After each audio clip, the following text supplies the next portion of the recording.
നമസ്കാരം. പത്മരാജൻ സീരീസിൻ്റെ ഏറ്റവും പുതിയ ഒരു എപ്പിസോഡിലിട്ട് എല്ലാവർക്കും സ്വാഗതം. അങ്ങനെ ഭരതൻ പത്മരാജൻ കൂട്ടുകെട്ടിൽ 1980 പിറന്ന ഒരു ക്ലാസിക് ചിത്രമാണ് തകര. തകര എന്ന ചിത്രം കണ്ടിട്ടുള്ള ഒരുപാട് ആളുകളുണ്ടാകും. കാണാത്ത ആളുകൾക്ക് വേണ്ടിയിട്ടാണ് ഈ വീഡിയോ ചെയ്യുന്നത്.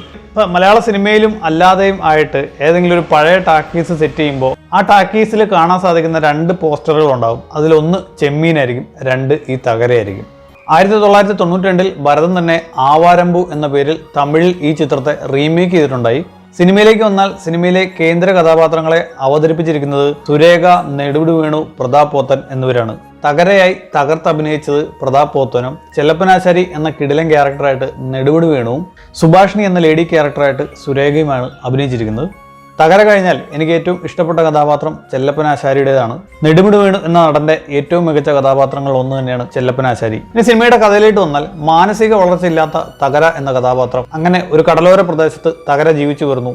അങ്ങനെ ഇരിക്കുമ്പോഴാണ് തകരയുടെ ജീവിതത്തിൽ സുഭാഷിണി എന്ന കഥാപാത്രം കണ്ടുമുട്ടുന്നത്. സുഭാഷിണിയായിട്ട് തകര നേരത്തെ തന്നെ പരിചയമുണ്ടായിരുന്നു. അങ്ങനെ ഒരു ദിവസം ചെല്ലപ്പനാശാരിയുടെ വാക്കുകളാൽ സുഭാഷിണിയോട് തകരയ്ക്ക് പ്രണയം തോന്നുന്നു. ആ പ്രണയം തകര തുറന്നു പറയുന്നു. ഒരു വേളയിൽ തകരയും സുഭാഷിണിയും തമ്മിൽ ശാരീരിക ബന്ധത്തിൽ ഏർപ്പെടുന്നു. ഇതറിഞ്ഞ സുഭാഷിണിയുടെ പിതാവ് തകരയെ ആവോളം തല്ലുന്നു. അങ്ങനെ തകര ആ നാട്ടിൽ നിന്ന് പോകുന്നു.